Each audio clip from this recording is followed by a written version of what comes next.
Halo semuanya, kami dari kelompok 6 mata kuliah Metabolisme dan Informasi Genetika. Di sini kami akan menjelaskan modul 3 dengan judul pengukuran laju fotosintesis pada mikroalga hijau Chlamydomonas reinhardtii.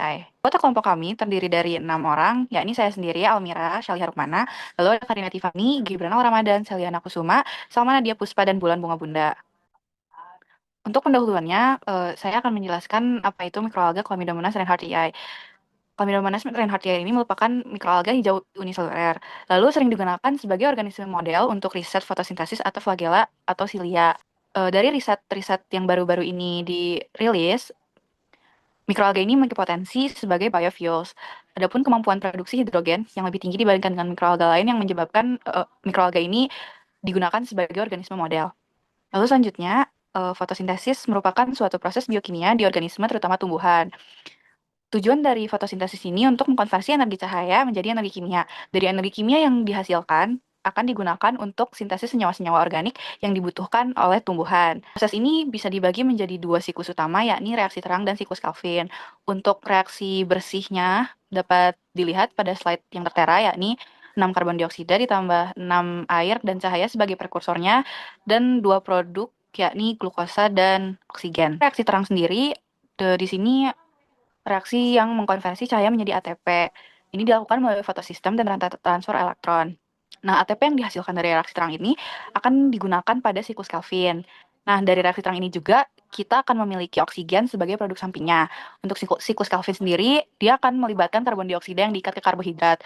Lalu, siklus Kelvin ini terbagi menjadi 3 proses, yakni fiksasi karbon dioksida, reduksi, dan regenerasi. Seperti yang sudah disebutkan sebelumnya, oksigen ini merupakan produk samping dari proses fotosintesis. Nah, dari produk samping ini kita bisa melihat laju fotosintesis berdasarkan dengan laju evolusi dari oksigen. Untuk analisis laju oksigen dilakukan dengan menggunakan Clark type electrode bernama Oxygraph Plus. Untuk komponen-komponen dari Clark type electrode ini ada elektroda platinum di katoda, elektroda perak di anoda, dan KCl sebagai jembatan garam. Selain itu, untuk hal yang dianalisis pada elektroda ini adalah tekanan parsial dari gas hidrogennya.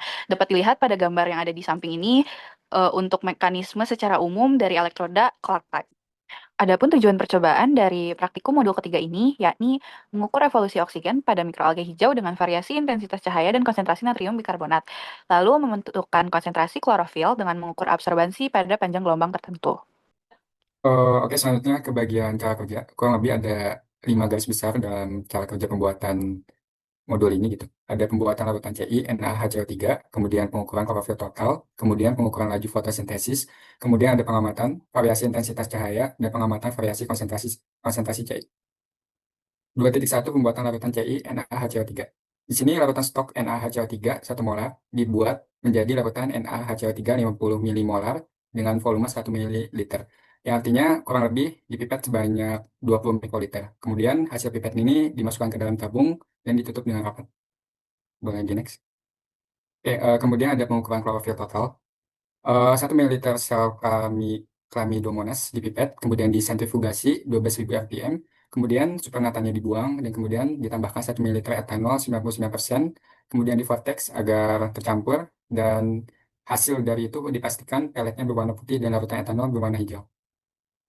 Masih pada pengukuran klorofil total, dari hasil tadi, absorbansi diukur pada 649, 665, dan 730 nanometer. Kemudian dari absorbansi tersebut, klorofil dihitung berdasarkan rumus mikrogram per mililiter dengan 20,04, absorbansi 649 dikurangi absorbansi 730, ditambah 6,1 dikali absorbansi 665 dikurangi absorbansi 730.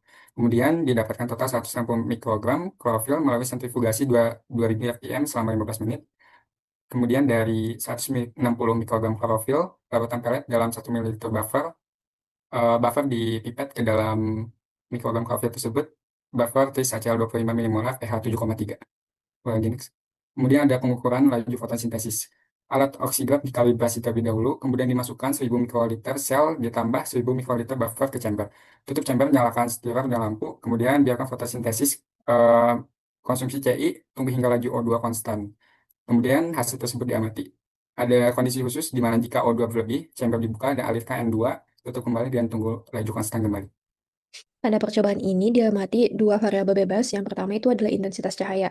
Nah, untuk variasi intensitas cahayanya sendiri itu terdapat dua variasi. Yang pertama itu ada 200 lux dan 66.000 lux untuk intensitas cahayanya.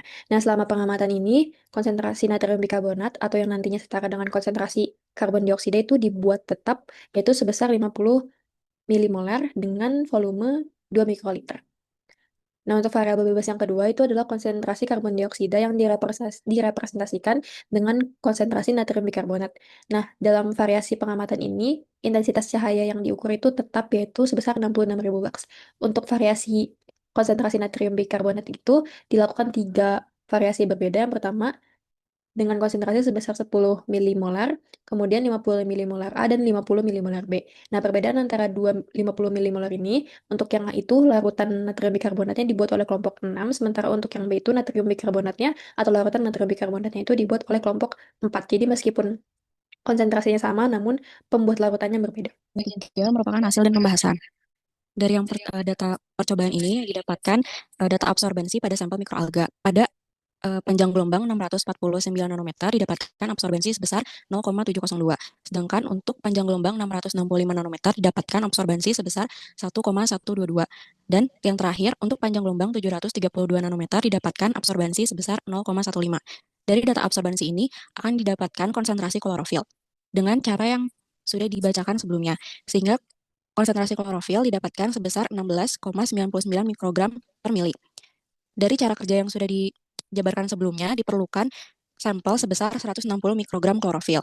Maka dihitung volume yang diperlukan untuk mendapatkan 160 mikrogram klorofil adalah sebesar 9,4173 ml. Selanjutnya dilakukan pengukuran laju fotosintesis. Berikut adalah data laju evolusi variasi oksigen. Untuk intensitas cahaya 66.000 lux didapatkan evolusi oksigen sebesar 86 nanomol per menit. Dan untuk intensitas cahaya 100 lux tidak didapatkan laju evolusi oksigen. Untuk intensitas cahaya 60.000 lux dengan konsentrasi natrium karbonat yang divariasikan yaitu 10 mikromolar didapatkan laju evolusi oksigen sebesar 12 nanomol per menit. Untuk konsentrasi natrium karbonat 50A milimolar didapatkan laju evolusi oksigen sebesar 67,69 nanomol per menit.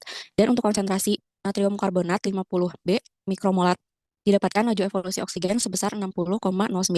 Dari data tersebut juga didapatkan untuk menentukan penentuan laju evolusi. Itu merupakan salah satu contoh penentuan laju evolusi oksigen untuk laju 67,69 nanomol per menit, yaitu didapatkan sebesar 25,3837 mikromol per miligram klorofil per jam. Dari perhitungan tersebut ditabulasikan data laju evolusi oksigen pada berbagai kondisi.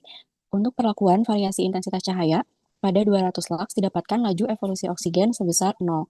Dan untuk intensitas cahaya 66.000 lux didapatkan laju evolusi oksigen sebesar 32,25 mikromol per miligram klorofil per jam. Kondisi variasi natrium bikarbonat pada 10 mikromolar didapatkan laju evolusi oksigen sebesar 4,5 mikromol per miligram klorofil per jam. Dan pada konsentrasi 50A didapatkan laju evolusi oksigen sebesar 23,3837 mikromol per miligram klorofil per jam. Dan untuk konsentrasi 50B didapatkan laju evolusi sebesar 22,5337 mikromol per miligram klorofil per jam. Dari data-data tersebut juga dibuat dalam bentuk diagram batang, sehingga dapat dilihat bahwa pada laju evolusi variasi cahaya, pada cahaya 66.000 lux didapatkan laju evolusi yang sangat tinggi jika dibandingkan dengan intensitas cahaya 200 lux yang tidak mendapatkan laju evolusi sama sekali. Dan pada diagram batang laju evolusi variasi natrium bikarbonat dapat dilihat bahwa semakin besar konsentrasi natrium bikarbonat, laju evolusi yang dihasilkan juga akan semakin besar. Tetapi terdapat perbedaan laju evolusi untuk konsentrasi natrium bikarbonat 50A dan juga 50B. Oke, untuk pembahasan, yang pertama itu ada ekstraksi klorofil. Proses ekstraksi itu salah satu indikator keberhasilannya dapat dilihat dari perubahan warnanya. Jadi, selama proses ekstraksi, larutan etanol yang awalnya bening akan mengalami perubahan warna menjadi hijau. Sedangkan pelet sel yang semula berwarna hijau itu akan menjadi putih. Perubahan warna inilah yang merupakan indikator yang menunjukkan klorofil yang berada dalam sel tanaman telah berhasil diekstraksi dan larut ke dalam pelarut etanol. Kemudian, proses ekstraksi ini berhasil salah satunya karena ada peran etanol sebagai pelarut. Etanol ini memiliki kemampuan untuk merusak membran sel dan melarutkan senyawa klorofil yang tersimpan di dalam kloroplast. Dengan rusaknya membran, klorofil dapat keluar dari di bagian dalam dan larut dalam etanol. Tanpa penggunaan pelarut yang efektif seperti etanol, klorofil itu akan tetap terjebak di dalam sel dan sulit untuk dianalisis. Selain itu adanya sentrifugasi juga sangat berperan penting dalam proses ekstraksi, karena sentrifugasi ini berfungsi untuk memisahkan supernatan dari pelet sel sisa yang tidak larut.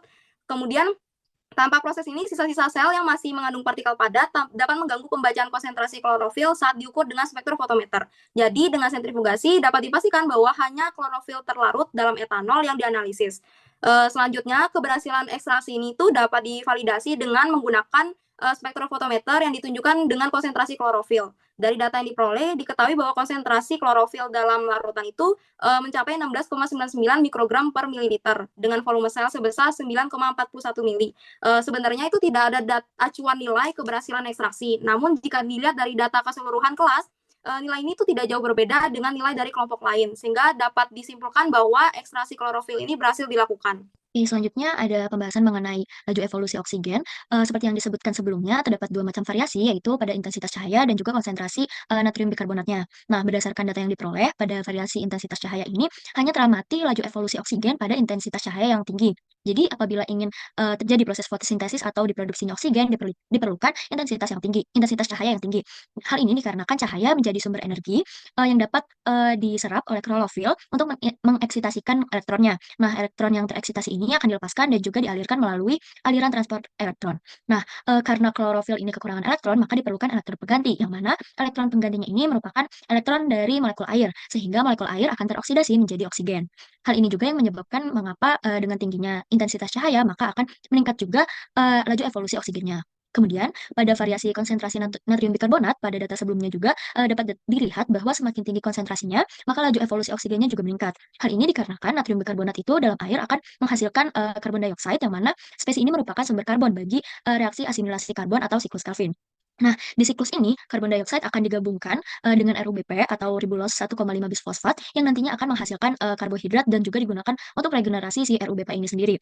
Nah, hal inilah yang mengakibatkan konsentrasi dari natrium bikarbonat atau konsentrasi dari karbon dioksida ini berpengaruh bagi laju evolusi si oksigennya. Karena berdasarkan teori dasar yang sebelumnya disebutkan juga bahwa kedua reaksi baik reaksi terang dan juga reaksi asimilasi karbon ini saling bergantung, yaitu yang mana adanya pertukaran atau penggunaan baik ATP dan juga ADP dan fosfat anorganik. Kemudian pada data juga diperoleh adanya hubungan antara konsentrasi substrat atau natrium bikarbonat dan juga laju evolusi oksigen ini linear, yang mana pada konsentrasi 10 mikromolar itu diperoleh lajunya 12, dan pada konsentrasi 50 milimolar itu diperoleh lajunya 60 dan juga 67. Apabila dilihat dari angka-angka ini, jika konsentrasi natrium bikarbonatnya ditingkatkan 5 kali lipat, maka lajunya juga meningkat 5 kali lipat. Namun pada variasi konsentrasi 50A, nilai lajunya tidak pas di 60, melainkan lebih tinggi sedikit. Hal ini dikarenakan saat percobaan itu sempat dilakukan penyesuaian pada alat oksigrafnya, sehingga chamber perlu dibuka sebentar, dan itu yang mengakibatkan adanya oksigen dari lingkungan masuk, dan data yang terbaca itu lebih tinggi dari yang seharusnya.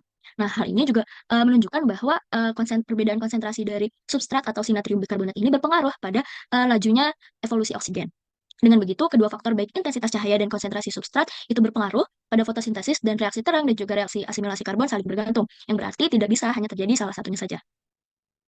Keempat adalah saran dan kesimpulan. Terdapat 3 saran yang kami ajukan. Yang pertama adalah untuk memvariasikan data dari variabel bebas yang diukur, yaitu intensitas cahaya dan juga konsentrasi natrium bikarbonat.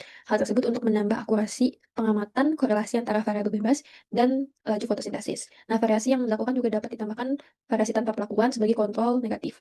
Kemudian yang kedua dari aplikasi data, yaitu melakukan pengukuran minimal duple untuk setiap variasi untuk menambah validitas data yang diperoleh. Dan yang terakhir adalah standarisasi natrium bikarbonat, yaitu pengukuran pH pada larutan natrium bikarbonat yang akan diukur di oksigraf. Hal ini untuk memastikan konsentrasi sesuai dengan keinginan. Kemudian yang terakhir adalah key takeaways atau kesimpulan yang dapat diambil dari percobaan ini. Yang pertama itu laju fotosintesis dipengaruhi oleh intensitas cahaya dan konsentrasi karbon dioksida yang direpresentasikan sebagai konsentrasi natrium bikarbonat. Hal ini menunjukkan bahwa kedua variabel berpengaruh pada fotosintesis dan bukan hanya salah satunya saja yang berpengaruh. Kemudian, kesimpulan yang kedua adalah kedua variabel berkorelasi positif dengan laju fotosintesis. Semakin tinggi konsentrasi dan intensitas cahaya, maka semakin tinggi laju fotosintesis. Nah, untuk korelasi positifnya tersendiri tidak dapat ditentukan secara mutlak apakah korelasinya linear maupun eksponensial ataupun logaritmik, karena data yang diambil hanya 2 titik, sehingga diperlukan data yang lebih banyak untuk memastikan korelasi positif jenis apa yang dimaksud antara variabel bebas dalam hal ini konsentrasi natrium bikarbonat dan intensitas cahaya dengan laju fotosintesis. Sekian presentasi dari kami. Wassalamualaikum warahmatullahi wabarakatuh.